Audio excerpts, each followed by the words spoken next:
Good morning to all of you. आप लोग सब कैसे हो? मैं आशा करता हूँ आप लोग बहुत अच्छे होंगे। देखिए, इस पृथ्वी पर एक मनुष्य एक ऐसा प्राणी है जो अपने और समस्त जीवों की उत्पत्ति के बारे में वो जानने की कोशिश करता है, जिसमें इवोल्यूशन के बारे में आपको बहुत इम्पोर्टेंट हेडिंग पढ़ना है।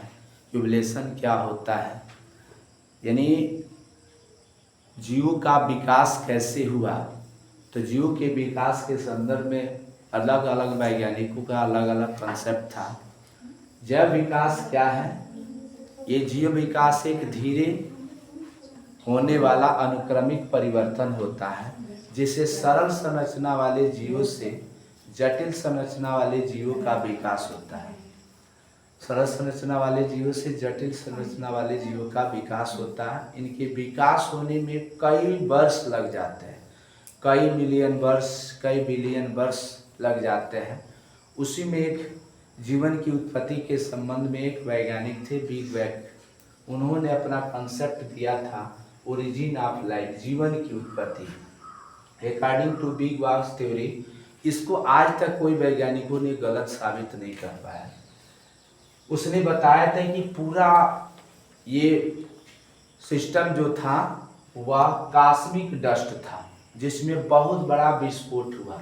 विस्फोट होने के दौरान हीलियम और हाइड्रोजन गैस बना था, और जब इतना टेम्परेचर था लेकिन विखंडन हुआ, तो विखंडन होने के कारण धीरे धीरे इसका टेम्परेचर कम हुआ, तो जिसको कंडेंसन कहेंगे, संघनन कहेंगे।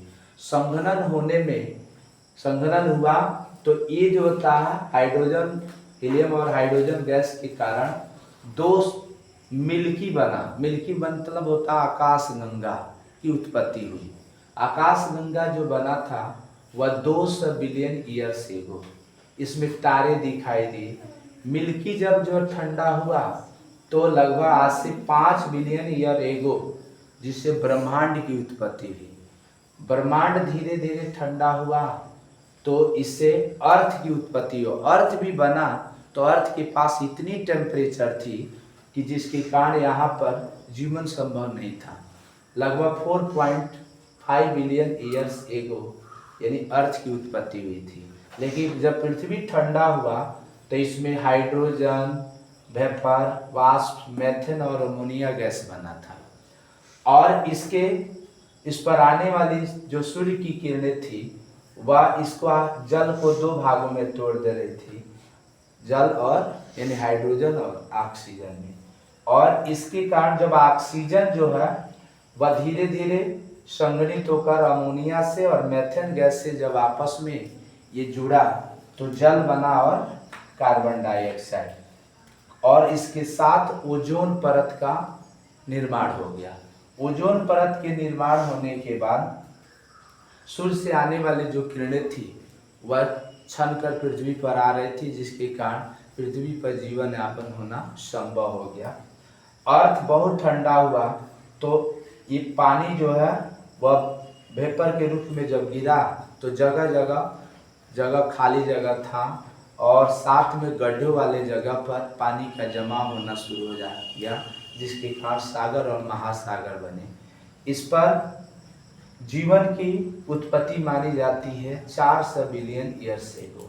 इससे में सबसे पहले प्रोकैरियोटिक जीवों की उत्पत्ति हुई लगभग 220 मिलियन ईयर्स एगो। उसके बाद जो होता है यूकैरियोटिक जीवों की उत्पत्ति हुई। उसके बाद धीरे धीरे अन्य जीवों की उत्पत्ति हो गई। ठीक है ना। इस तरह जीवन की उत्पत्ति के संबंध में बिग बैंग थ्योरी का बहुत बड़ा कंसेप्ट था।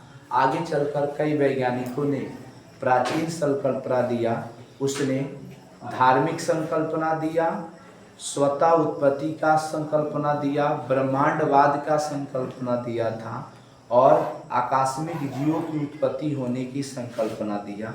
लेकिन सभी वैज्ञानिकों का जो नियम था वह खंडन होता गया, और बिग बैंग थ्योरी का जो कंसेप्ट था वही एक्चुअल सही माना गया।